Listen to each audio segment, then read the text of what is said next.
जय हिंद प्यारे साथियों। स्वागत आप सभी का स्वामी क्लासेस फाजिल्का में। प्यारे साथियों, जैसे कि आप सभी को पता है, स्वामी क्लासेस फाजिल्का में हम हिंदी साहित्य का विस्तृत अध्ययन कर रहे हैं, जिसमें हमने कुछ विषय कर लिए हैं, जैसे कि हिंदी साहित्य के इतिहास लेखन, हिंदी साहित्य का स्वरूप, हिंदी साहित्य के इतिहास ग्रंथों का अध्ययन कर लिया है। और इसके साथ हमने एक भाग ये भी कर लिया है, हिंदी साहित्य का काल विभाजन, सीमा निर्धारण और नामकरण। आज हमारा हिंदी साहित्य काल विभाजन का दूसरा भाग है, जिसमें हम पीजीटी हिंदी, टीजीटी हिंदी और मास्टर कैडर हिंदी की दृष्टि से महत्वपूर्ण कवियों द्वारा किया गया हिंदी साहित्य का काल विभाजन का अध्ययन करेंगे और उनके द्वारा किया गया सीमा निर्धारण और नामकरण का अध्ययन करेंगे। प्यारे साथियों, अगर आप हमारे YouTube चैनल पर नए हो तो सब्सक्राइब करना ना भूलें, बेल आइकन को अवश्य दबाएं ताकि आप तक नोटिफिकेशन पहुंच सके। प्यारे साथियों, ज़्यादा समय ना लेते हुए शुरू करते हैं आज की क्लास।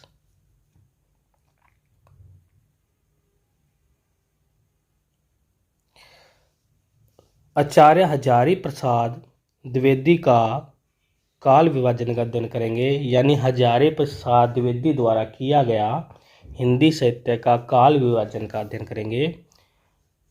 आचार्य हजारी प्रसाद द्विवेदी ने 4 भागों में काल विभाजन किया, जिसमें पहला नंबर पर आदिकाल नाम का उन्होंने संबोधन किया, जो कि 10वीं शताब्दी से लेकर 14वीं शताब्दी तक माना जाता है, या संवत में 1000 से लेकर 1350 विक्रमी तक माना जाता है।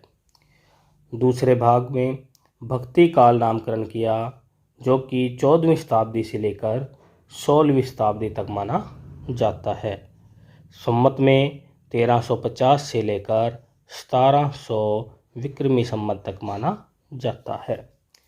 तीसरा भाग रीतिकाल में नाम से विभाजन किया, जो कि 16वीं शताब्दी से लेकर 19वीं शताब्दी तक माना जाता है। संवत में 1700 से लेकर 1900 विक्रमी तक माना जाता है। चौथे भाग को आधुनिक काल से नामकरण किया, जो कि 19वीं शताब्दी से के मध्य से लेकर अब तक माना जाता है। संवत में 1900 से आगे जितना भी समय अब तक चल रहा है, वहाँ तक हजारी प्रसाद द्विवेदी आधुनिक काल का समय मानते हैं। प्यारे साथियों, बहुत ही महत्वपूर्ण कवि द्वारा किया गया काल विभाजन है, जो कि परीक्षा में पूछे ही जाते हैं। आगे चलते हैं, अगला कवि करेंगे डॉक्टर नगेंद्र द्वारा किया गया काल विभाजन। नोट में कुछ लिखा हुआ है, मुख्यतः 4 भागों में, लेकिन उपविभाजन भी किए हैं। किन्होंने? डॉक्टर नगेंद्र ने। नंबर पहले पर आदिकाल नामकरण किया, 7वीं शताब्दी के मध्य से लेकर 14वीं शताब्दी तक माना है। ईस्वी में 650 से लेकर 1350 ईस्वी तक माना जाता है। भक्ति काल 14वीं शताब्दी के मध्य से लेकर 17वीं शताब्दी मध्य तक माना जाता है।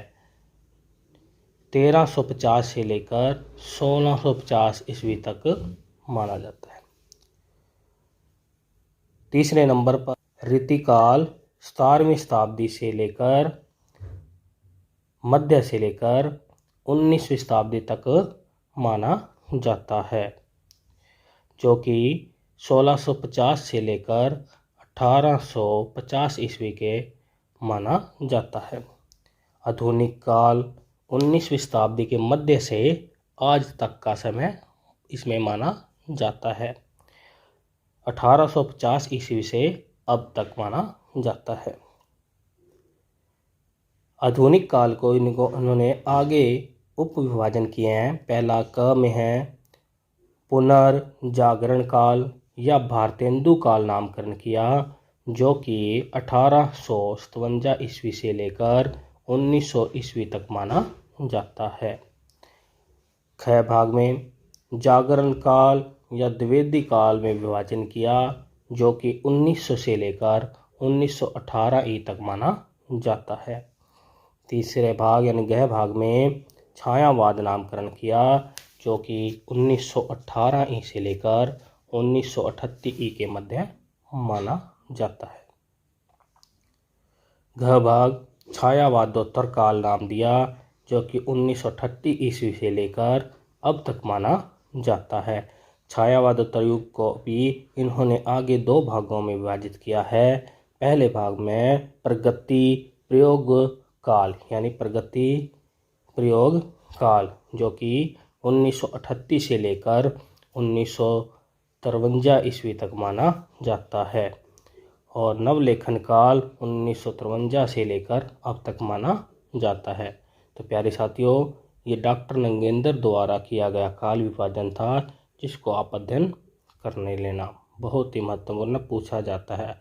अगला कवि करते हैं डॉक्टर गणपति चंद्र गुप्त का काल विभाजन, यानी कि डॉक्टर गणपति चंद्र गुप्त द्वारा किया गया हिंदी साहित्य का काल विभाजन का अध्ययन करेंगे, जो कि 1184 ईस्वी से लेकर 1965 ईस्वी तक माना जाता है। मुख्यतः 3 भागों में बांटा है, लेकिन आधुनिक काल को आगे 5 भागों में इन्होंने बांटा है, उपभागों में बांटा है। पहले नंबर पर प्रारंभिक काल नामकरण किया, जिसको शून्य काल भी कहा जाता है, जो कि 1184 से लेकर 1350 ईस्वी तक माना जाता है। 1184 से लेकर 1350 ईस्वी तक माना जाता है। तो डॉक्टर गणपति चंद्र गुप्त ने पहले नंबर पर यानी आदि काल को इन्होंने क्या नामकरण किया? प्रारंभिक काल, शून्य काल का नाम दिया। नंबर 2 पर मध्यकाल, जो कि 1350 से लेकर 1857 ईस्वी तक माना जाता है। इसको आगे इन्होंने 2 भागों में विभाजित किया है। क्या भाग पर पूर्व मध्यकाल, जिसको उत्कर्ष काल भी नामकरण किया, और दूसरे नंबर पर है उत्तर मध्य काल, या जिसको चरमोत्कर्ष काल नामकरण दिया है। पूर्व मध्यकाल 1350 से लेकर 1550 ईस्वी तक माना जाता है। उत्तर मध्यकाल को इन्होंने 1550 से लेकर 1857 ईस्वी तक माना है। नंबर 3 पर इन्होंने आधुनिक काल नाम से विभाजन किया, इन्होंने 1857 से लेकर 1965 ईस्वी तक माना है, जिसको इन्होंने आगे 5 भागों में विभाजित किया है। पहले भाग में भारतेंदु युग, जो कि 1857 से लेकर 1900 ईस्वी तक माना जाता है।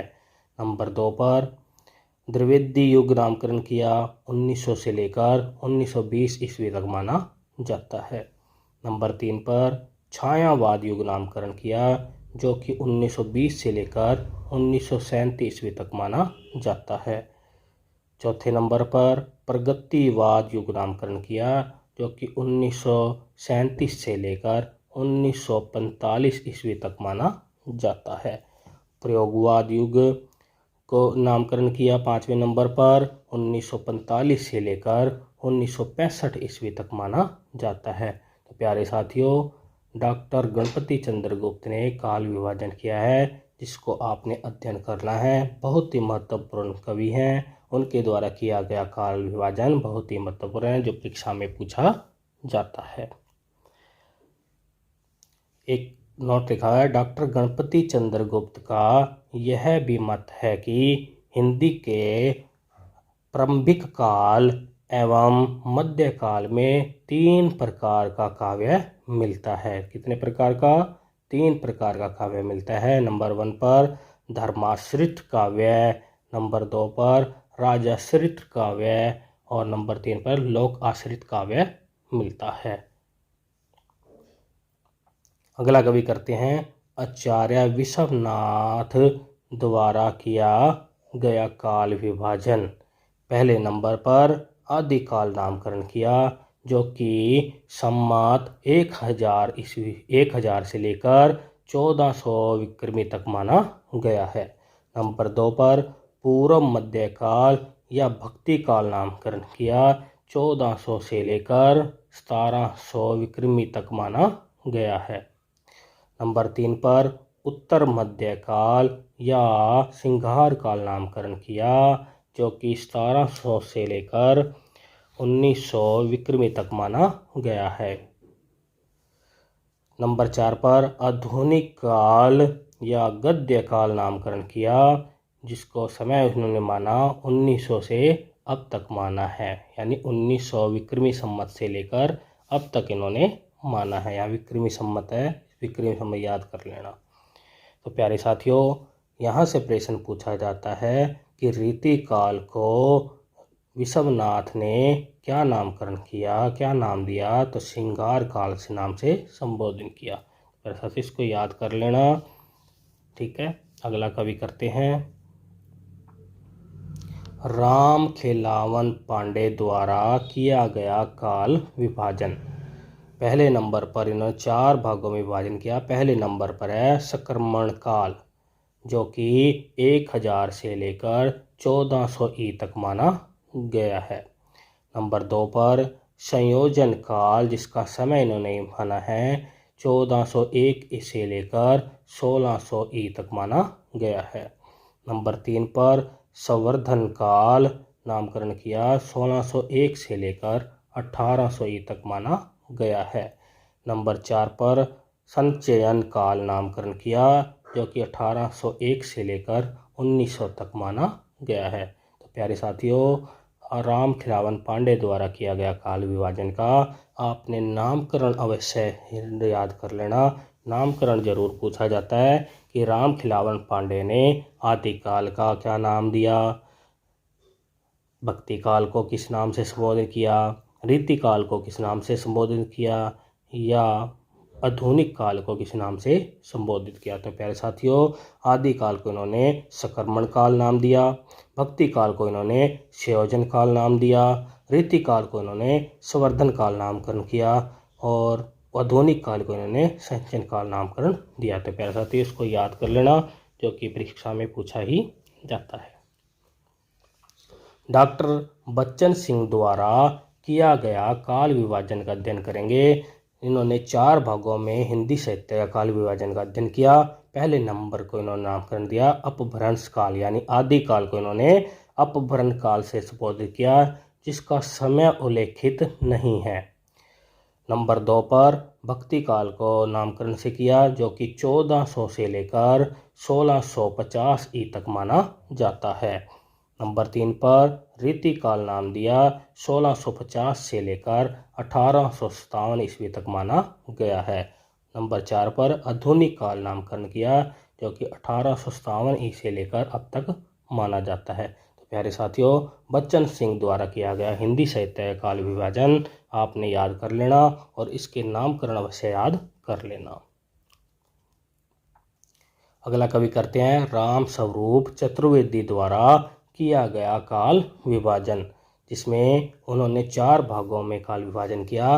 पहले भाग में आदिकाल या वीर गाथा काल नामकरण किया, जो कि 1000 से लेकर 1350 ई तक माना जाता है।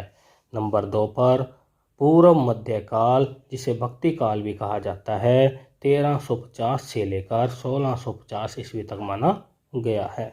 नंबर 3 पर उत्तर मध्यकाल, जिसको रीति काल भी कहा जाता है, 1650 से लेकर 1850 ईस्वी तक माना जाता है।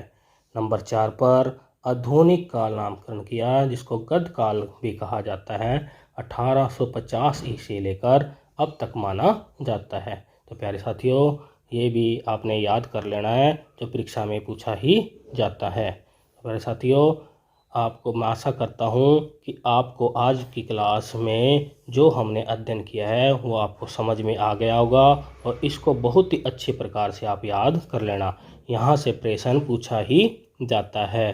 तो प्यारे साथियों, अगर आप हमारे YouTube चैनल पर नए हो तो सब्सक्राइब करना ना भूलें, बेल आइकन को अवश्य दबाएं ताकि आप तक नोटिफिकेशन पहुंच सके। अगर आपको हमारी वीडियो अच्छी लगी हो तो लाइक शेयर अवश्य करें। मिलते हैं अगली क्लास में। धन्यवाद। जय हिंद।